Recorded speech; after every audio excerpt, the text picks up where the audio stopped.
congratulations to our playwrights who are on the front row who are graduating tonight.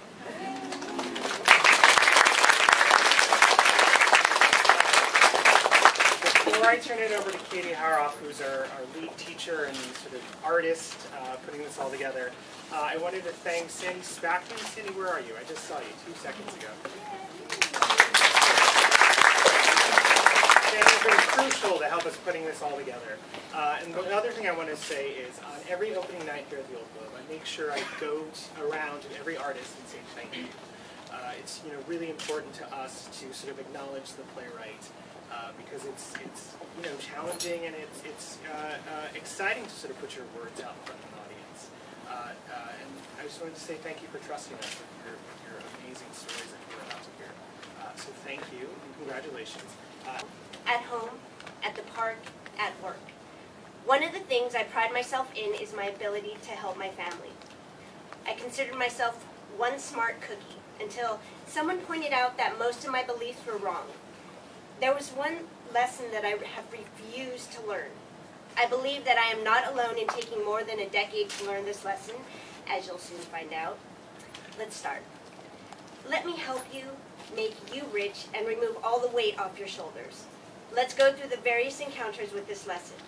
Let's start with the most basic, the needs. I'm heading out to Ohio to stay with Dad. Plane ticket is covered, got my job lined up. I'm going to make you proud, but I'm going to need to buy some new shoes. Mine are outdated. New clothes. My friends were telling me that there's no way I was going to survive the weather there with what I own now. And lastly, I need some money to get situated. I was hoping you could help me out. I need this new start. A change of scenery would really improve my life. I will go to school, get a job, and pay you back. How could I say no? My baby brother's doing exactly what I've been trying to get him to do for years. He is finally pulling his life together. This would be a great new beginning for him. How could I say no? Okay, maybe you are better than I am and had said no to your sibling before. What if it's your mom? Here's a scenario. Your mom has invited you to the local casino for a free buffet that she had earned through their customer loyalty program.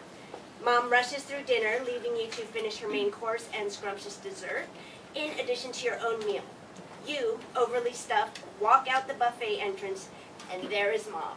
We must have come on the wrong day. The casino is not paying out today. I've lost quite a bit, but it's too early to go home. I need that money back. How much do you have? Jan hands her money to her mom. That won't be enough. Can you withdraw more from me? I'll return it to you tomorrow. Okay. So, that was my own mother. How do you say no to the woman who gave birth to you? More money also means more time together. It's been almost 2 months since we shared quality mother-daughter time. How could I say no? Now, let's move to the relatives who are not so close. My stepbrother and his wife. Let's call this tactic the double team. The setting. My stepbrother Wayne and his wife are visiting from out of state and on their way to Las Vegas. They receive a free offer to stay at one of the nicest hotels in Vegas, the Venetian. How could we say no? There was no way my husband and I could ever afford to stay at a 5-star hotel like the Venetian. It's very nice to get out here every once in a while. We really enjoy hanging out with you guys and getting to know your husband. Why don't you and the husband come out and visit us in Texas? Our house there got 4 spare rooms, and you will love it. We'll take you around and show you the Lao community there. How was the food? Did you like it? Hey, don't worry about the bill. Our casino host is taking care of it.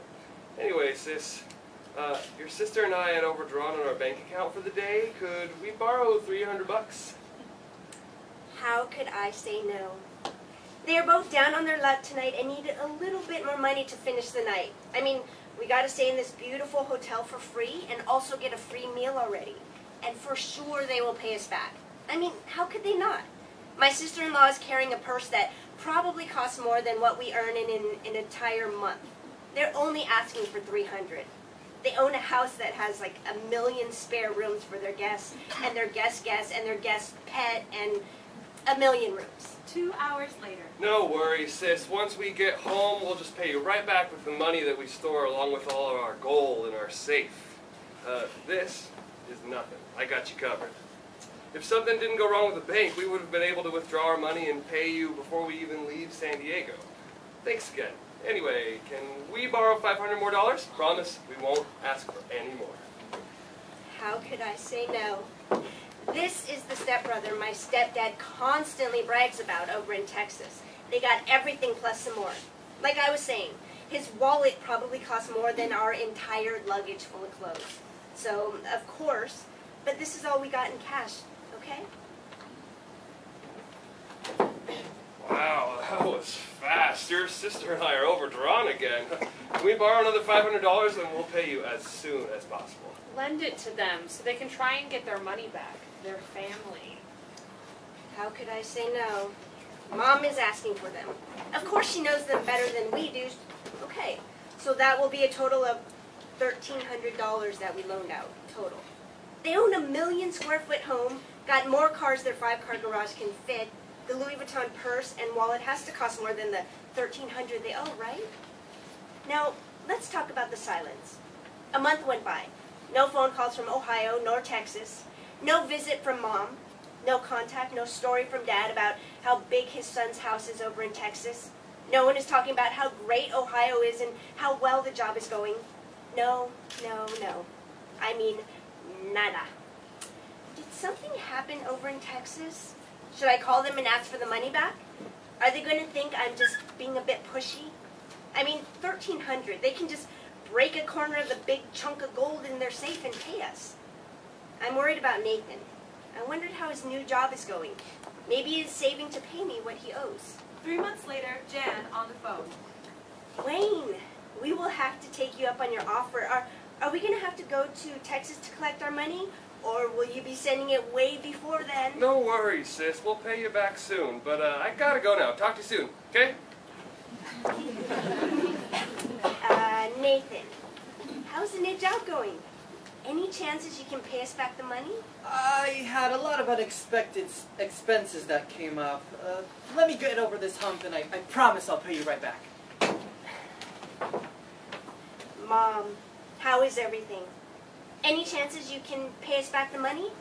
Oh, and by the way, have you talked to the Texas folk? This month has been a bad month. I'll pay you back next month.